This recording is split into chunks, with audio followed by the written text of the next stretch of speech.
rame banget ya hari ini. Iya Adi, ini lagi pada sibuk dekor untuk perayaan Natal kita.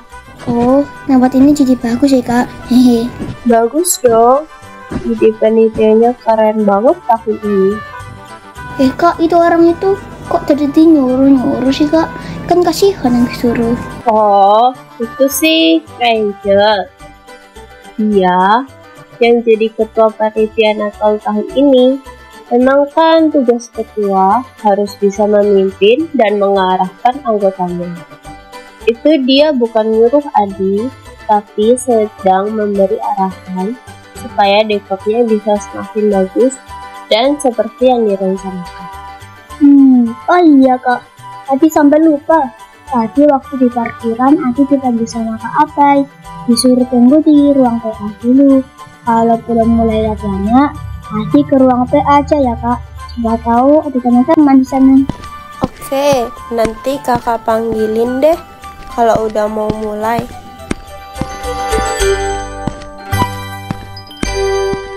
Kak Abai, Kenapa, Adi? nanti tunggu latihan di ruang PA aja ya kak. Oh iya, boleh, nggak apa-apa. Nanti kalau latihannya udah mau mulai, kakak temenin kalian ke gedung gereja ya. Oh iya kak, tadi waktu di balai aku lihat Kak Angel lagi nyuruh-nyuruh panitia gitu. Terus kata Kak Ani itu wajar, soalnya Kak Angel ketua panitianya, jadi tugasnya nyuruh-nyuruh. Emang kalau jadi ketua bisa kayak gitu ya kak? Ya bisa dibilang begitu sih, Adi. Soalnya kan salah satu tugas pemimpin atau ketua itu harus bisa ngurusin hal-hal yang berkaitan sama kelompoknya. Nah, sama nih kayak waktu Yosua jadi pemimpinnya bangsa Israel. Oh iya, ceritanya gini kan kak?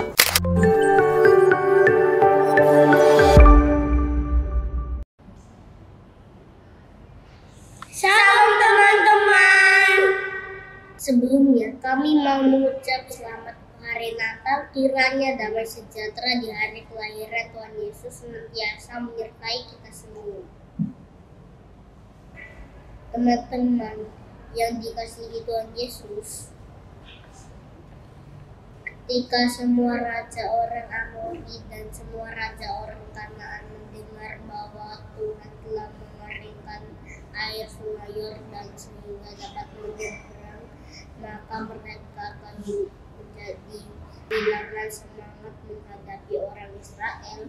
Ketika Israel sudah sampai di Gilgal, maka Tuhan berfirman kepada Yosua agar membuat pisau dari batu dan menyunat semua orang Israel untuk yang kedua kali. Karena mereka adalah generasi kedua yang diizinkan Allah untuk melihat negeri yang dijanjikan. Setelah seluruh bangsa itu selesai disunat, firman Tuhan kepada Yosua, hari ini telah kau hapuskan lansir itu daripadamu.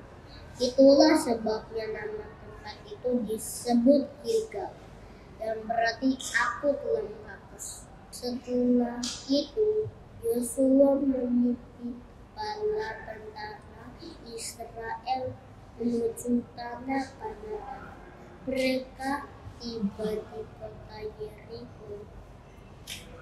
Kota itu sangat kuat dan memiliki tembok yang tinggi. Tuhan memberitahu Yosua karena untuk menaklukkan Yeriko, yaitu Israel harus berbaris mengelilingi Yeriko sekali setiap hari selama 6 hari lamanya, dan tidak boleh berbicara atau membalas seruan orang Yeriko.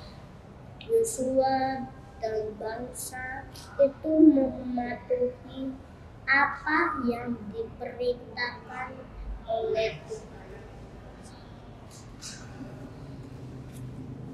Pada hari ke-7, bala tentara berbaris mengelilingi Yeriko 7 kali Dalam sewaktu para imam meniup sangkakala mereka, Yosua menyuruh orang Israel untuk bersorak dan tiba-tiba tembok Yeriko runtuh ke tanah. Sesudah itu, bala tentara Israel di bawah pimpinan Yosua mengambil alih kota itu. Teman-teman yang dikasihi Tuhan Yesus, melalui Yosua, Tuhan sudah memerintahkan agar segala sesuatu yang ada di kota Yeriko dimusnahkan sebagai persembahan kepada Tuhan. Tetapi ada orang Israel dari suku Yehuda yang tidak taat. Dia malah mengambil beberapa barang yang seharusnya dimusnahkan.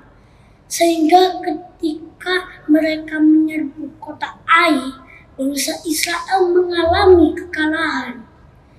Dia adalah Akan, dan karena tindakannya itu menyebabkan Tuhan marah kepada orang Israel. Akibatnya akan dihukum beserta keluarganya.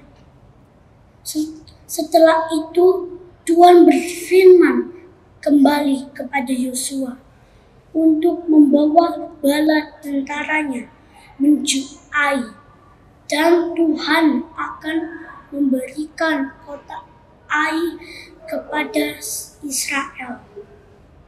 Janji penyertaan Tuhan membuat Yosua kembali bersemangat dan mereka berhasil merebut kota tersebut. Bangsa Israel belajar bahwa kemenangan bukan karena kuat dan gagah mereka, tetapi karena Tuhanlah yang berperang untuk umat yang dikasihinya. Kemudian Yosua mendirikan mezbah di Gunung Ebal bagi Tuhan Allah Israel seperti yang diperintahkan Musa. Yosua mempersembahkan korban bakaran kepada Tuhan dan mengorbankan korban keselamatan. Dan di sanalah di atas batu-batu itu Yosua menuliskan salinan hukuman Musa di depan orang Israel. Semakin seru kan ceritanya.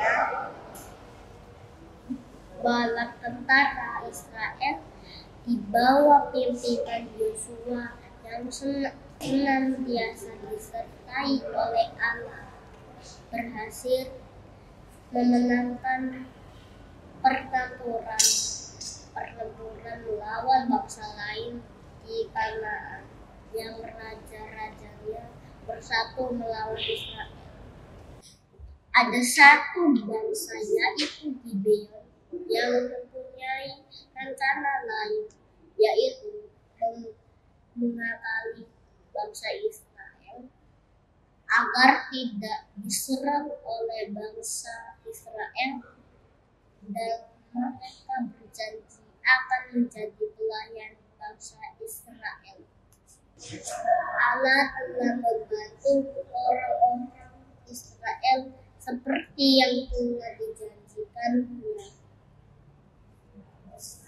Kemudian bala tentara Yosua menaklukkan tanah Kanaan dan orang-orang Israel mulai tinggal di sana. Kemudian bala tentara Yosua menaklukkan tanah Kanaan dan orang Israel mulai tinggal di sana.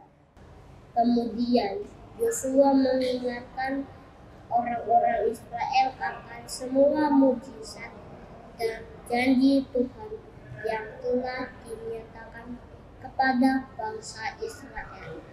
Yosua meminta kepada orang-orang Israel untuk melayani Tuhan. Salah satu tugas pemimpin adalah menyuruh orang yang dipimpinnya. melakukan sesuatu. Yosua menyuruh bangsa Israel atas perintah dari Tuhan. Yosua taat kepada Tuhan. Begitupun juga bangsa Israel mau melakukan apa yang Yosua suruh. Sehingga Yosua berhasil membawa bangsa Israel memasuki dan tinggal di tanah yang Tuhan janjikan kepada nenek moyang mereka.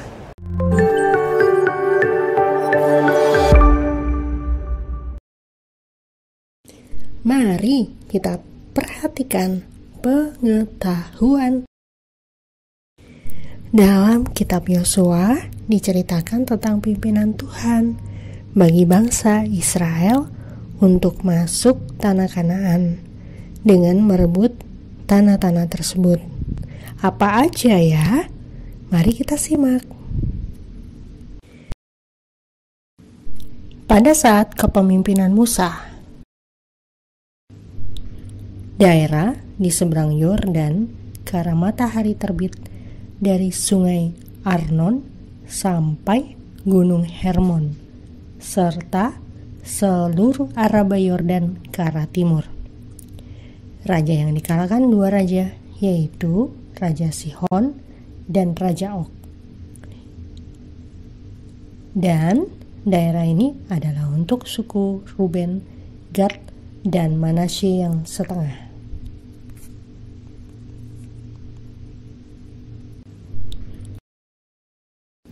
Pada waktu kepemimpinan Yosua,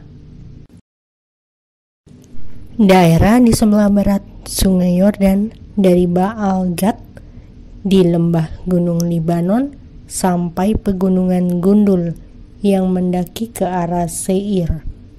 Raja yang dikalahkan ada 31 raja-raja. Daerah yang belum direbut adalah segenap wilayah orang Filistin dan seluruh negeri orang Gesur. Tanah yang sudah dan yang belum direbut Yosua nantinya akan dibagikan kepada Yehuda, Efraim dan Manasye yang setengah, Benyamin, Simeon, Zebulon, Asher, Naftali, dan Isakar. Suku Lewi tidak mendapatkan pembagian tanah, tetapi mereka tinggal di antara saudara-saudara mereka sebagai imam. Khusus kepada Kaleb bin Yefun diberikan Yosua sebagian di tengah-tengah Bani Yehuda, yakni Kiryat Arba, seperti yang dititahkan Tuhan kepadanya, yaitu Pegunungan Hebron. Cukup dulu untuk episode kali ini. Kita bertemu di pengetahuan berikutnya. Kak Bay, Adi ingin jadi pemimpin kayak Yosua. Keren. Wah, boleh Adi. Asal kamu harus jadi pemimpin yang taat sama Tuhan ya. Siap, Kak. Adi akan seperti Yosua, meskipun menyuruh-nyuruh orang Israel, tapi semua itu atas perintah Tuhan. Dan karena Adi adalah ketua kelas, Adi janji tidak cuma menyuruh-nyuruh aja, tapi Adi juga akan taat pada Tuhan dan guru-guru. Sip.